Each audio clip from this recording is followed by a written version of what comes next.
आज मैं joint pain क्यों होता है और उसका इलाज इस टेराहर्ट्ज़ डिवाइस से कैसे करेंगे उसके बारे में डिस्कस करेंगे। देखिए, जॉइंट पेन आजकल बहुत ही कॉमन प्रॉब्लम आ गई है समाज में।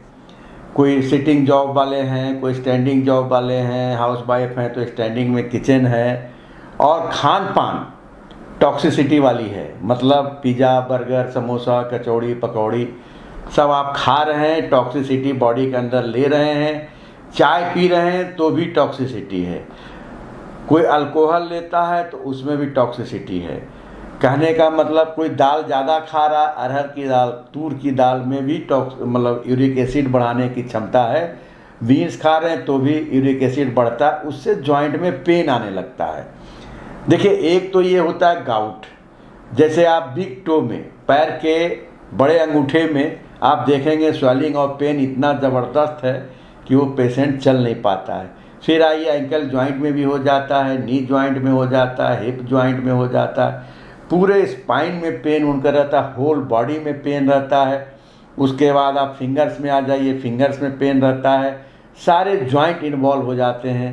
कभी कभी ये देखा गया है कि आदमी अपने डे टू डे लाइफ में कॉम्बिंग नहीं कर पा रहा है, ब्रशिंग नहीं कर पा रहा है, कपड़े नहीं पहन पा रहा है, मतलब इतना पेन से वो पीड़ित है।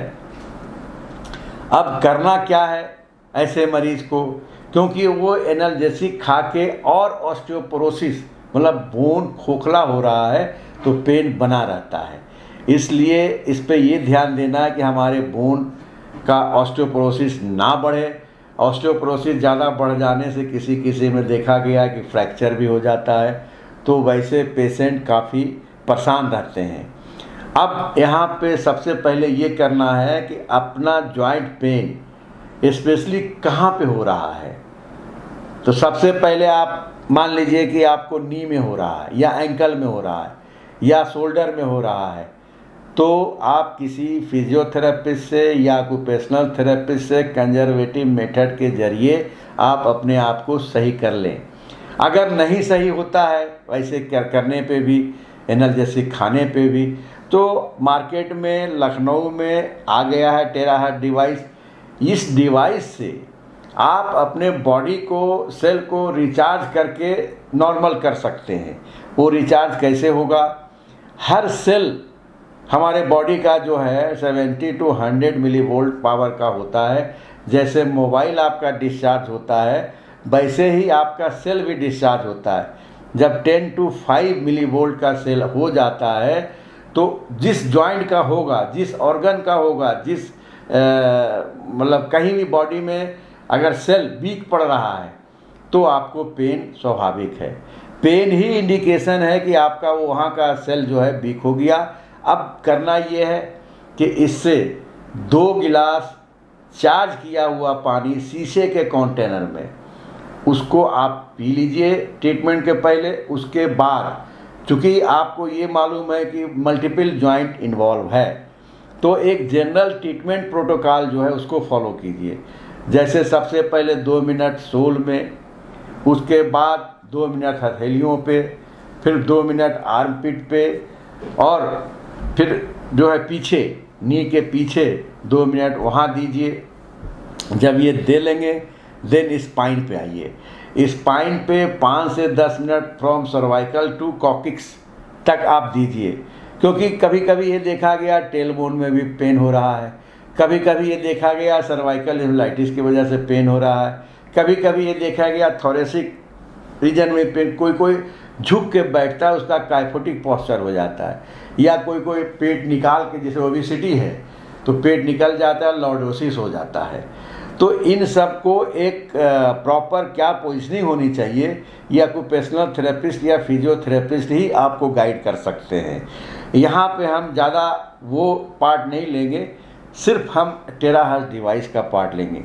तो जैसे आपने सारे पॉइंट पे दे दिया, उसके बाद स्पाइन का जो पार्ट है आगे का हिस्सा मेरिडियन, तो पूरा ऊपर से नीचे तक राउंड राउंड डायरेक्शन में घुमाते हुए आप नीचे तक ले जाएंगे तो पूरा स्पाइन उसका एक्टिव हो जाएगा, उसके सारे सेल एक्टिव हो जाएगा। क्यों?